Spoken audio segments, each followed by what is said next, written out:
Bonjour à tous. On l'avait peut-être un peu oublié, mais le virus est toujours là. Sa circulation sur le territoire français s'accélère même ces derniers temps. Mais risque-t-on encore une seconde vague? Risque-t-on même un reconfinement? Déjà, pourquoi on en parle maintenant? Ces derniers temps, plusieurs indicateurs envoient des signaux assez inquiétants. La situation en France empire peu à peu.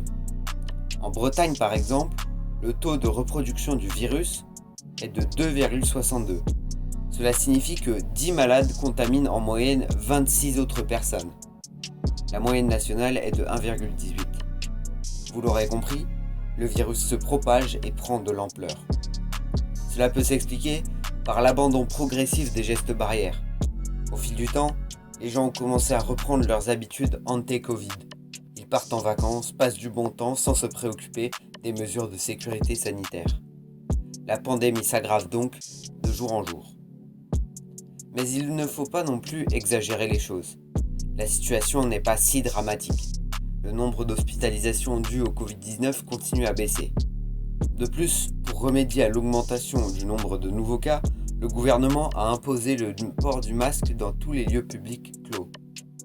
Cette mesure devrait pour moi s'avérer efficace. De nombreuses études, que je vous mets en description, l'ont montré, le virus se propage très facilement en intérieur, mais beaucoup moins à l'air libre. Et en plus de son utilité concrète, cette mesure montre la prudence du gouvernement dans la gestion de la crise.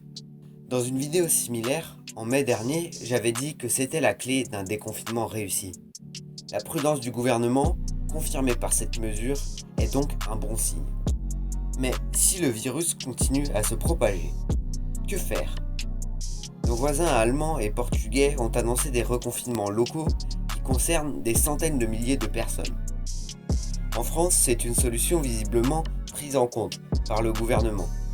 Jean Castex a en effet annoncé qu'un plan de reconfinement était quasiment prêt. Et une source gouvernementale aurait indiqué au journal JDD que ce plan de reconfinement ne serait appliqué qu'à l'échelle locale. En tout cas, je pense très peu probable un reconfinement de tout le territoire français. Déjà car un reconfinement global aurait des conséquences désastreuses sur l'économie, qui commence tout juste à se relever du choc qu'a été le confinement. Et le gouvernement le sait. Ensuite, car la situation n'est pour l'instant pas grave au point d'obliger une mesure si radicale. En tout cas, ce qui est sûr, c'est qu'on n'est pas prêt de se débarrasser du virus. À moins qu'un vaccin ou un autre traitement efficace ne soit trouvé, on va devoir s'accoutumer à vivre avec le virus. Vivre avec le virus, c'est s'habituer au port du masque, respecter les distances, se laver les mains régulièrement. Ces gestes simples sont cruciaux. Alors, restez prudents et à bientôt.